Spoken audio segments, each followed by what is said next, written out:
sticky. No, but very nice. Very sweet.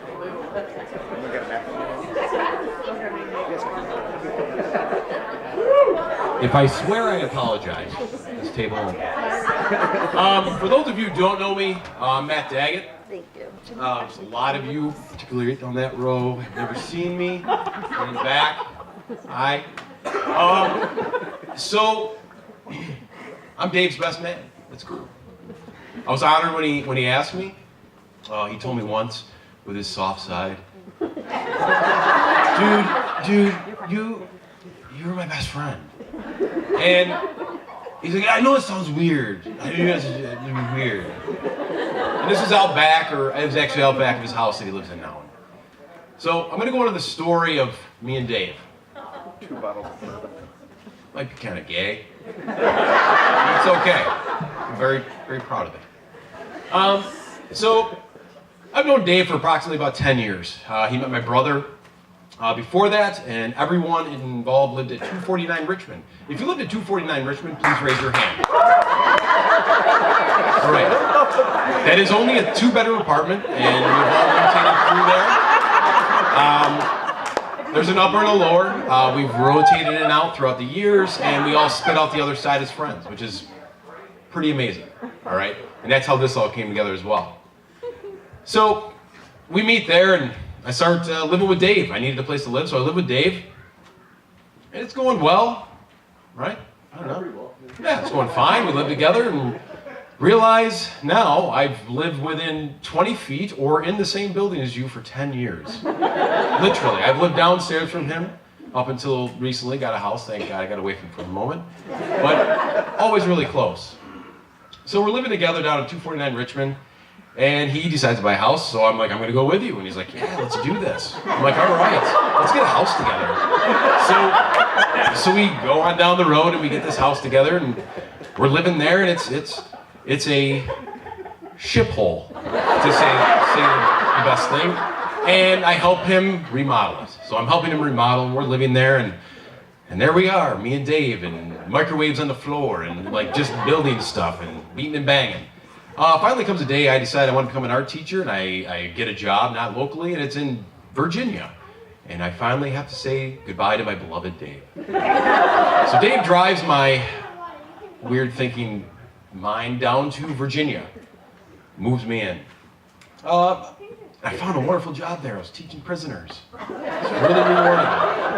And I called Dave. I mean, I was down there a long time. It was a solid 4.5 months. And I called Dave one day and I'm like, dude, I hate this. It's hot. I work in a prison teaching people. By the way, I was not in prison. I was an art teacher in a prison. So I'm working in this prison. I call him. I said, Dave, I need to come home. I need you. I need to come home.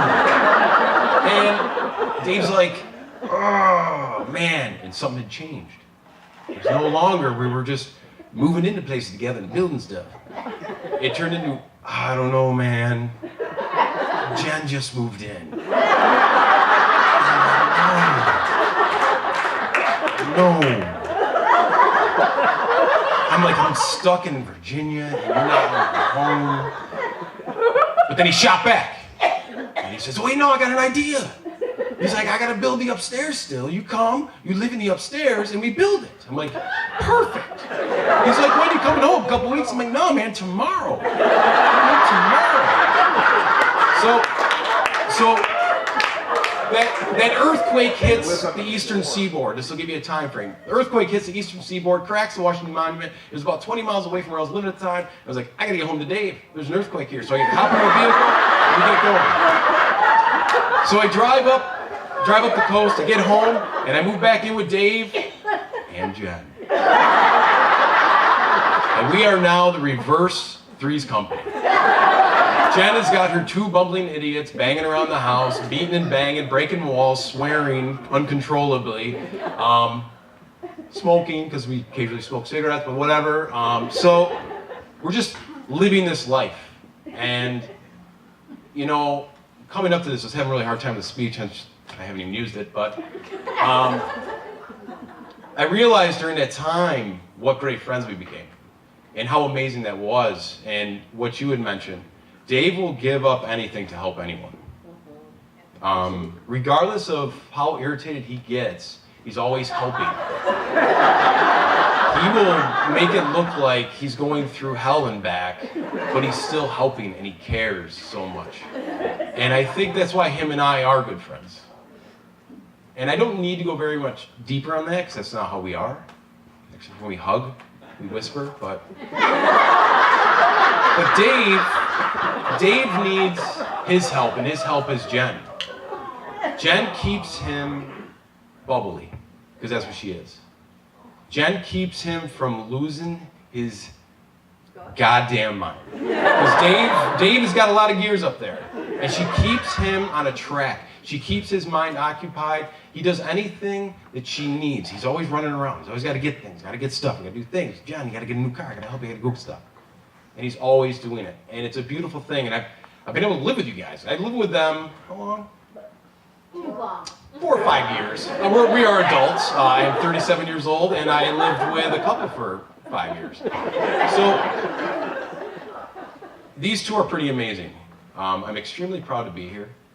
You look beautiful, and you are.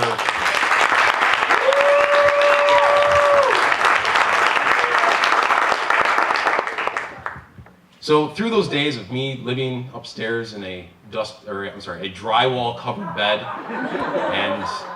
and dealing with awfulness and sharing bathrooms together, I don't care how long it took. This is an amazing day, and you should be very.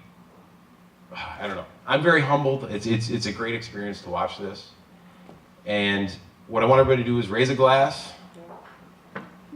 One, I want you to say, "Here's to Dave." So here's to Dave. I want another one. Here's to Jen. And two of the happiest, most go-lucky sons of bitches you ever meet. Have a wonderful day.